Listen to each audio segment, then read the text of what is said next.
My only hope at bringing him back to normal is by showing him the joy of the 2020 summer LEGO Star Wars sets filled with nothingness. You have no more playability than the helmet sets. Hello boyos, Rich Boy J here back with another video, and this is going to be my review of the General Grievous' Starfighter from the 2020 LEGO Star Wars Summer Wave. This is set number 75286. It has 487 pieces and retails for $79.99 US dollars. Ouch. This is the front of the box, and this is the back of the box. I actually really do like the back of this box. The way the ship is positioned, Grievous and Obi-Wan fighting, even with the 212th troop shooting them from the side, kind of reminds me, honestly, of the LEGO Star Wars Utapau level, where Cody's right there in the midst of the action, fighting Grievous, right aligned with Obi-Wan. You get 3 figures in this set, which is kind of disappointing for an $80 set. The first one is this General Grievous minifigure. It's the same Grievous we've been getting for quite some time now. Nothing new of note to reference. Still a pretty good looking Grievous figure. I think I honestly prefer the tan version. I think even in Revenge of the Sith, he looks more tan than he does this shiny Lego white. So I don't know, hopefully at some point they maybe give Grievous an overhaul, maybe even make him so his back arms don't necessarily have to attach to his front arms. I think that'd be nice. And I think the head could also use a bit of work to be updated. But nonetheless, it is still a good looking figure. And I mean, it's the Grievous we've been getting for quite some time now. The Obi-Wan, however, oh man, these minifigures of this wave, man. So yes, it has been talked about to death at this point that this is the same Obi-Wan from the Mustafar set, and he has the scorch marks on his robes. Yes, it is annoying. Yes, it is seemingly lazy on LEGO's part. And like I said in my review of Anakin's Interceptor, I foresaw this. I made a whole video about this. No one listened back then, but people are listening now. I don't like to see LEGO doing this. I feel like if we're going to praise them for all the super detailed figures we get, all the niche figures we get, one that comes to my mind is the C-3PO and the Sandcrawler, the UCS one, has the restraining bolt on it. They could have just not done that, but they did. And I like that they included that extra detail. So when it comes to the reverse scenario, I think they deserve criticism when they're not giving us the correct figure that belongs in this set. Obi-Wan should not have the tattered robes. On to the next figure. This is our 212 Airborne Clone Trooper. This is technically a new figure for 2020. The helmet is the same from the older version. Everything else is actually pretty new. The torso print is new. The leg print is new. And this leg print, I love this so much. Before, LEGO was basically only printing half of the kneecap, and the rest of it was getting cut off by this area in the calf section of minifigs that LEGO just apparently can't print on. But now they've basically moved it up slightly. They can print the entire knee on the figure, and it looks really good. And just like the 501st Troop, this guy is sporting some toe printing that looks very, very nice. Also, like the 501st Troop, he has his darker flesh tone head. I love it. I love it so much. So all around, great figure. I do hope it appears either in a cheaper set at some point or in a battle pack at some point.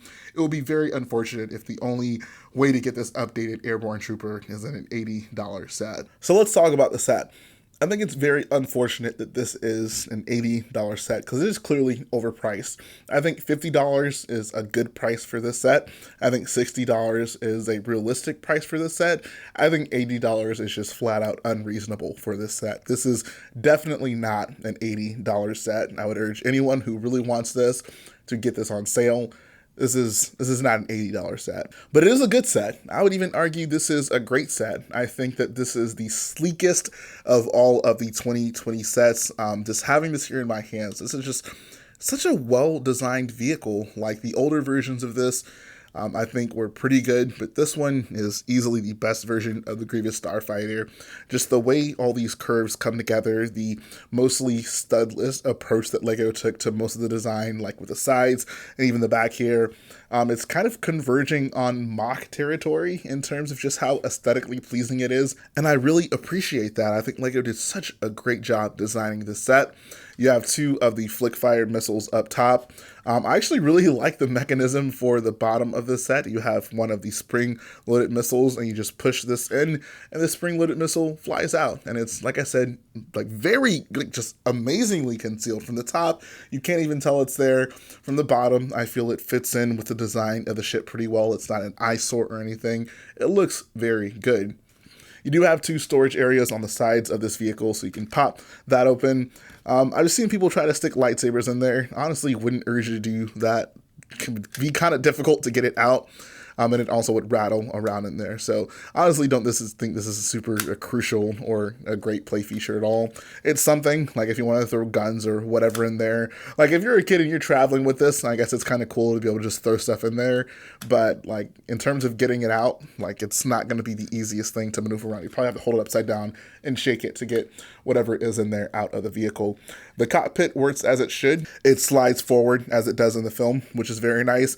And there's some decent detail in here as well. There's the 2 panels on the sides, and I love how they use the 1x2 plates right here with the bar that sticks up as the 2 joysticks. I've never seen them do that for controls in a Star Wars ship, and I thought that was quite clever. I like what they did right there. Yeah, cockpit looks good. Everything on the ship just looks so good. Like I said, it really sucks that the price on this ship isn't great, because I really do like this set.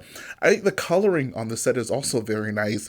The pearl gold that's used for some of the accents here, like the grill tiles here, the Technic wheel piece here, even these flower pieces here, those just all look very nice. And then the dark orange and dark tan alternating stripes on the inside just look so gorgeous. Like, I love that about this ship. The colors on this just look so nice. It does have the, I don't even know that I call this a function, but if you set the ship down on the table, it sits at a slant as it should. This is how it looks when it lands, which is kind of nice. It does have this little thing right here, which I guess kind of keeps it mostly positioned and level. They've really worked out the weight distribution with this set where, you know, if you have it like this, it doesn't just easily tip forward.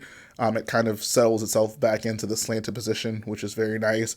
If you want to have it landed with this thing up, it can also just sit leveled like this. If this is just the way you like to display it. All in all, I really do like this set. I think in terms of design, this is among the top of these 2020 summer sets, but that price is, I think, going to drive a lot of people away, which I think is so unfortunate, because I really do like this set. This is, like, if I had to choose one set out of this wave to keep built, this would be the set that I would keep built. I think this one's the closest thing we have in this wave to a set that is like mock quality in terms of its design. But that's going to finish up my review of the General Grievous Starfighter, guys. If you like what I do, go ahead, support the video by hitting the like button, support the channel by smashing that subscribe button, and I'll be back again very soon. You know, you've shown me a lot of sets today, and this might be the very first one that's made me smile, even a little bit. But I have one question for you. How am I supposed to afford this?